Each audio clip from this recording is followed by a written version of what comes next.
Nuestro equipo está conformado por Buitrón Martínez Sebastián, Espinosa Morriverón Brian, Obregón Marcos Esmeralda Maritza, Ramos Alvarado Belén y Sandoval Morriverón Rodrigo Fabricio. ¿Qué es el derecho penal? Se entiende por derecho penal a la rama del derecho que se encarga de normar y concebir las capacidades punitivas, es decir, de castigo, que se reserva el Estado para aquellos que violentan las normas de convivencia o de conducta, siempre a partir de un principio de proporcionalidad y de imparcialidad. El derecho penal comprende la creación y el estudio de las leyes penales, aquellas que contemplan justamente lo que es y lo que no es un delito, así como el acompañamiento y orientación de las decisiones judiciales en la materia. Pero no solo eso, sino que también de los mecanismos con los que la sociedad se protege a sí misma. Esta rama jurídica pertenece al derecho positivo, o sea, al contemplado en ordenanzas, códigos y leyes escritas y escritas por las personas. Los asuntos penales tienen que ver con la decisión de alejar por un tiempo a un individuo del resto de la sociedad, al considerarlo peligroso o incapaz de ajustarse a las reglas, o brindarle un marco de rehabilitación para lo que haga. La única fuente posible del derecho penal es la ley misma, contemplada en los códigos penales, claro, y en leyes penales, siempre y cuando estén en vigencia, ya que ni la costumbre ni la naturaleza definen lo que es punible o no, solo las leyes de los seres humanos.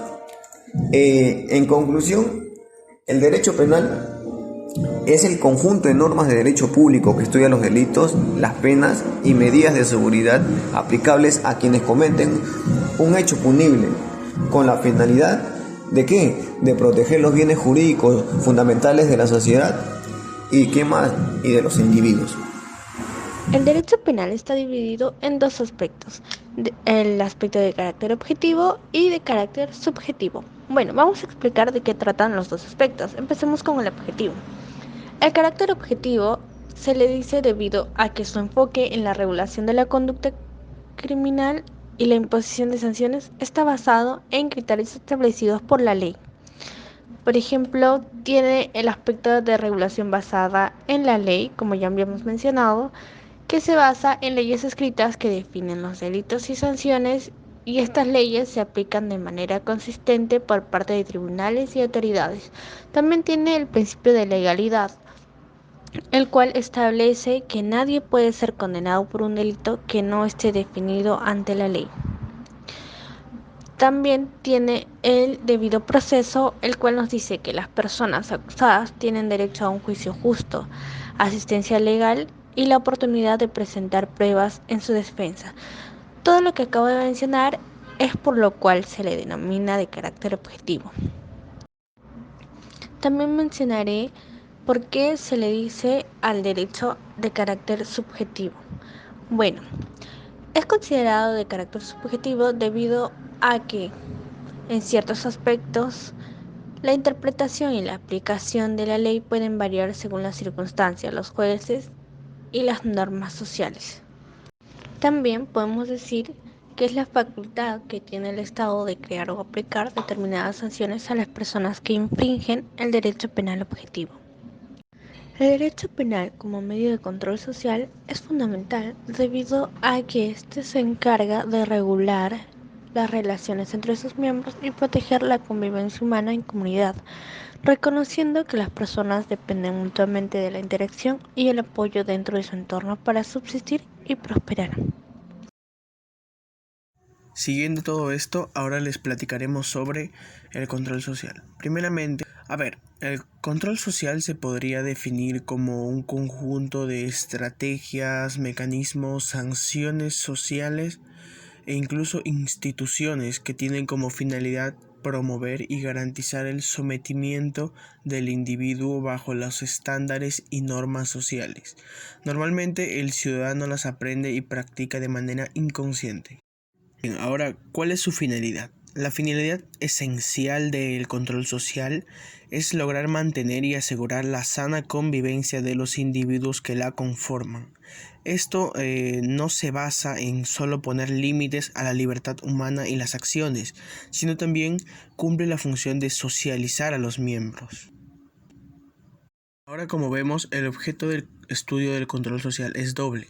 Primero, sería la conducta desviada, o sea, el comportamiento que es visto de forma negativa dentro del orden social determinado. Y segundo, tenemos que sería la reacción o contestación social de esta misma respecto a la conducta cometida por el individuo. Bien, ahora pasamos a ver las formas del control social. En esto tenemos dos, que sería el control formal e informal. El control formal es básicamente cuando el Estado expresa o manifiesta de forma directa su poder de represión y control del Estado sobre la sociedad.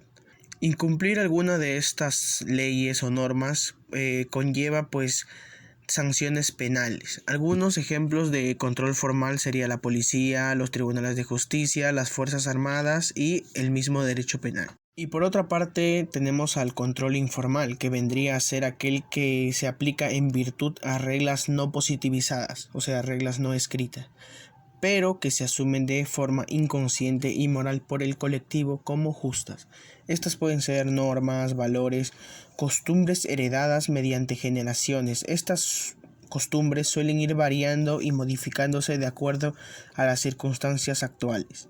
Si bien su incumplimiento no conlleva consecuencias penales, sí tiene cierto reproche social. O también puede ser por prejuicios. Bien, algunos ejemplos de esta sería la religión, los medios de comunicación, la familia, los centros de educación. Con todo esto pudimos ver que el derecho penal no es la única herramienta que dispone el Estado y la sociedad para el control social de las personas. Y a su vez también aprendimos que el derecho penal vendría a ser ultima ratio, que quiere decir que sería el último recurso al cual recurrir cuando ninguno de los anteriores ha sido útil. Clase de control social. En esta tenemos el coactivo y el persuasivo. El coactivo es aquel tipo de control social que cuenta con el aparato coáctico del Estado para exigir que sean cumplidas las normas establecidas.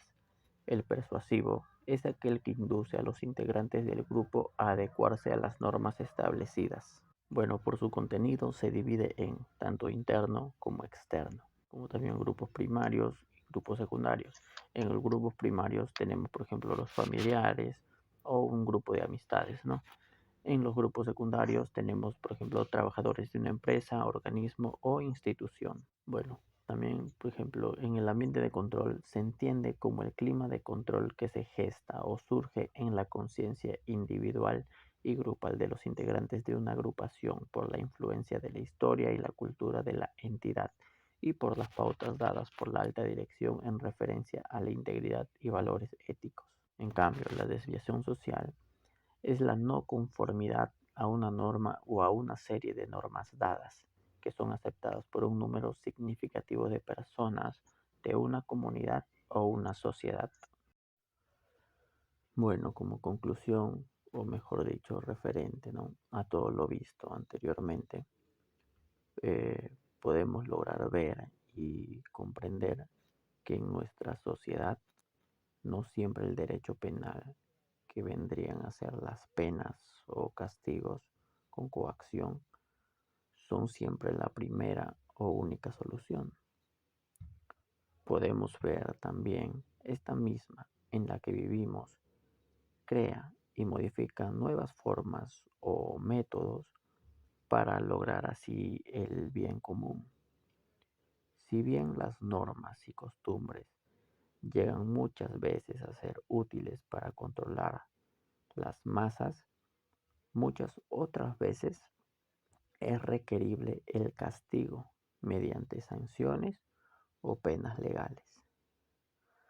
Al final nos damos cuenta que estas, a pesar de ser muy desiguales, van de la mano y cumplen el mismo propósito.